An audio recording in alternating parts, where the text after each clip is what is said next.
Whitney Smith, and I'm the owner of Rustik Market. We're in the heart of Bellville, Ohio, and we are a home decor shop. We are actually connected to Smith Hardware here in Bellville.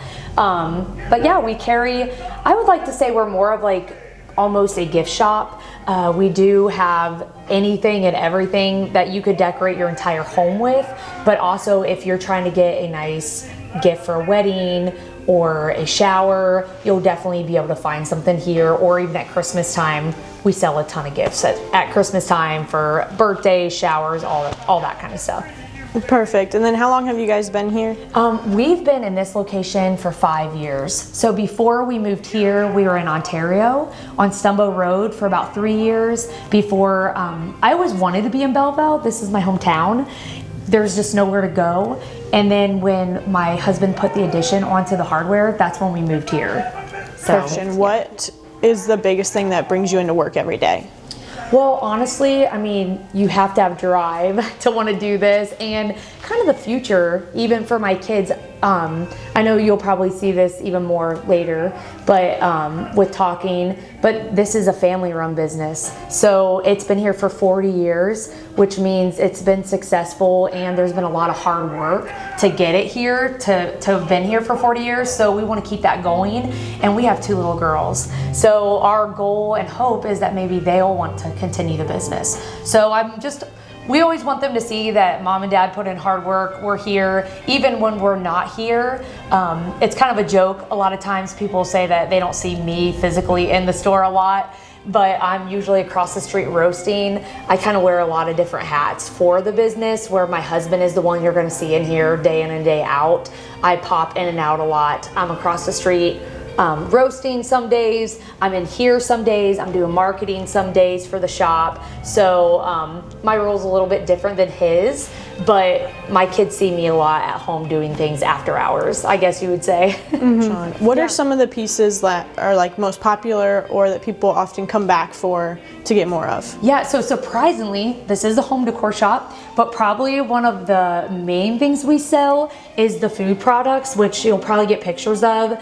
But we buy from a company out of Virginia. It's a family farm, which I love, and it's within the United States, and everything's grown on the farm, and it's something I love. And I'm not a pushy salesperson. I think products sell for themselves. So I feel like when something's really good, I talk about it a lot. I love it, and it's not hard to sell that way. And our jams, jellies, salsas, that stuff people come back for, and a lot of times will ask me to buy for them like by the case. So I sell that stuff by the case. Another product that I sell a lot of that we have over in the shop is the Times. It's called. It's the countertop sprays. It's all natural. So we sell a lot of that. My candles we sell a lot of, and another product, I know it sounds like a lot of things, but there are a lot of options in here that people come time and time again for.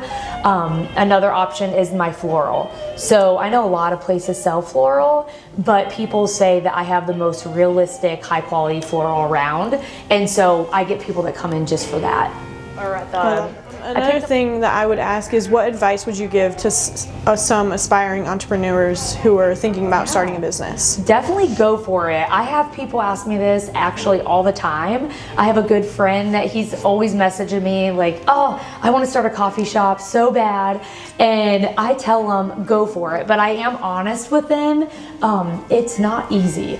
There's going to be really, really good days. I think people think, oh, I'm going to start a business because I can make my own hours and it's going to be fun and carefree and I can do what I want.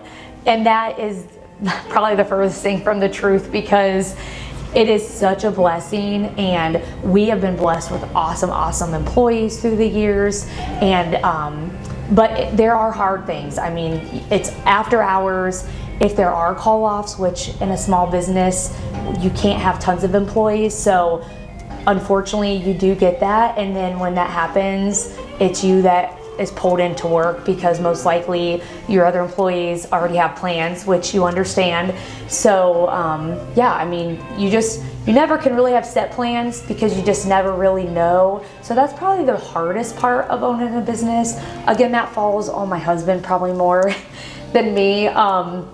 but that's hard. And my kids see that portion of the business a lot, and that's when they're like, that makes them probably not want to do it right now. And my husband used to say that used to be what made him think I'll never do this, and here he is.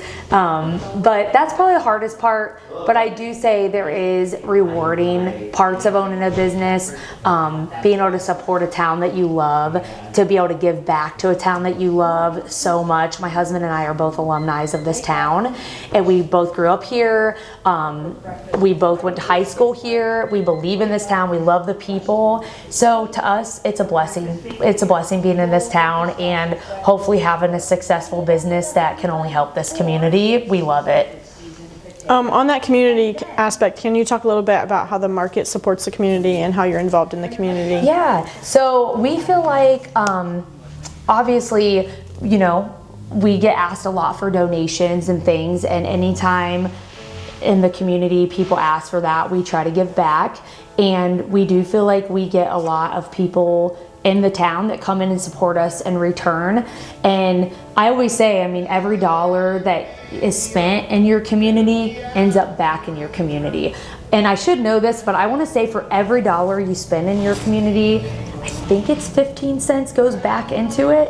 So it's a win-win for both. And I think through COVID, one positive thing was more people started shopping local. I know that's been the big thing for years. It's like the shop local saying, but I think people really started to shop local. And that was a huge blessing. People started coming through the doors because they thought, I'll go in this small store because it won't be as busy. And then they came in and they couldn't believe how big it actually was, how much stuff was here. And they thought, wow, this is in our small little community. And now they're a lifelong customer. And it's been a huge blessing. And I think they see the full circle, because unfortunately the big box stores, they're not going to be supporting your small sports teams. They're not supporting your schools, but the businesses here in your town, we are. And so I think they understand that, and now they're really supporting small. So my goal when I started this store was for anybody to be able to come in and feel welcome. So my goal was for when you walk in, the first thing you're gonna see is the hardware, the old vintage looking hardware, but you turn the corner and my goal is always for your eyes to light up and you're like, wow, what is this? You're gonna find things that are gonna be expensive, but you're also gonna find things that are gonna be within anybody's budget. And I always want you to find a friendly face. And if you can't buy a thing, I do not care. I always wanted this to be a spot that people could come in and be encouraged, maybe to find inspiration for your own home. And that's why I always tell people, you do not have to come in and feel pushed. I will never push anybody to buy anything. I will give them ideas, inspiration, and ideas for their own home, but never feel pressured. I just want to be a place for encouragement, and I hope they find that there, and a friendly face. And you can find me on Facebook, Instagram, and I also am on rusticmarketdecor.com. So we're located at 143 Main Street in Bellville, Ohio.